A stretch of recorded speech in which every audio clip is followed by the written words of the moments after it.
भनिन्छ पार्वती माताले शिव भगवानको मन जित्नको लागि वर्षौं वर्ष व्रत बस्नु परेको थियो। हिन्दू धर्ममा व्रत बस्नुलाई एउटा पवित्र प्रथा मानिन्छ। परिवारको स्वास्थ्यको लागि व्रत, बुद्धि र बलको लागि व्रत, धन र सम्पत्तिको लागि व्रत, हाम्रो संस्कृतिले व्रत बस्ने धेरै कारणहरू दिने गर्छ। हिन्दू धर्म मात्र नभई इस्लाम, जुडिज्म तथा अन्य धर्मले पनि व्रत बस्दा राम्रो हुन्छ भन्दछ। तर विज्ञानले चाहिँ व्रतको बारेमा के भन्छ त? व्रत बस्ने पनि धेरै तरिकाहरू हुन्छन्। कसैले पानी पनि नखाई व्रत बस्ने गर्छन् भने कसैले एक छाक मात्र खाएर या सूर्यास्तपछि खाएर व्रत बस्ने गर्दछन्। जे भए पनि व्रत बस्नु भनेको हामीले खाने खानामा कन्ट्रोल गर्नु हो। हामीले खाएको खानाबाट हाम्रो शरीरले कार्बोहाइड्रेट, फ्याट, प्रोटिन तथा अन्य न्युट्रिएन्ट्सहरू पाउने गर्छ। मेनली कार्बोहाइड्रेट र फ्याटबाट हाम्रो शरीरले हामीलाई बाँच्नको लागि चाहिने एनर्जी जेनेरेट गर्छ। तर हामीले एक दिन खाना नखाए हाम्रो शरीरमा के हुन्छ त? पहिलो 6-7 घण्टा हाम्रो बडी खाना नपाउँदा पनि नर्मल स्टेटमै हुन्छ। मेटाबोलिजमको प्रोसेसले हाम्रो शरीरमा एनर्जी स्टोर गर्ने ग्लाइकोजेनलाई ग्लुकोजमा चेन्ज गरेर हाम्रो शरीरलाई चाहिने एनर्जी बनाउँछ। 6-7 घण्टा बितिसकेपछि भने ग्लाइकोजेन स्टोरेजको अभाव हुन्छ र हाम्रो शरीरले भोक लाग्ने हर्मोन ग्रेलिन निकाल्न थाल्छ। यसले हामीलाई भोक लागेको महसुस हुन्छ। यो स्टेटमा चाहिँ मान्छे अनुसार मुड स्विङ्स हुने या हल्का टाउको दुख्ने हुन सक्छ। 8-9 घण्टासम्म पनि हामीले भोक हटाएर नखाई बसे चाहिँ हाम्रो शरीर किटोसिस स्टेटमा पुग्छ र हाम्रो भोक पनि हराउँछ।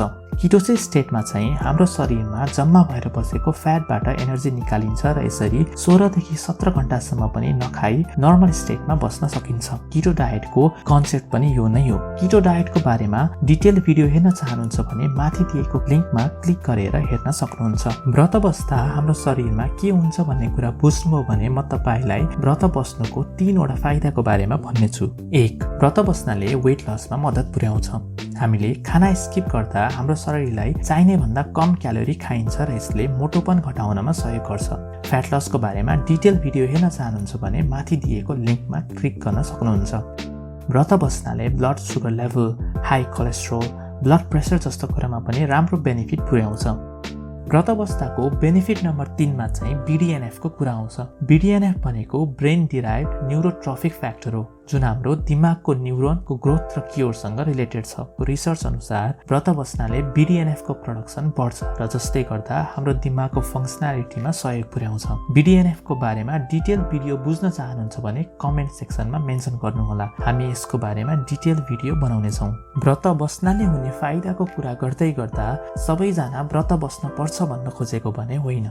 साना बच्चाहरू, 60 वर्ष माथिका बुवाआमाहरू, प्रेग्नेन्ट वुमनहरू, त्यस्तै ग्यास्ट्रिक, प्रेसर र अन्य रोगका बिरामीहरू जसले नियमित रूपमा औषधि लिनुहुन्छ उहाँहरूलाई भने व्रत बस्न रिकमेन्ड गरिँदैन। आफ्नो शरीरलाई गलाएर दुःख गरी व्रत बस्न हुँदैन। यदि तपाईँ स्वस्थ हुनुहुन्छ र व्रत बस्दा त्यति अप्ठ्यारो हुँदैन भने टाइममा व्रत बसेर यसको फाइदा लिन सक्नुहुन्छ।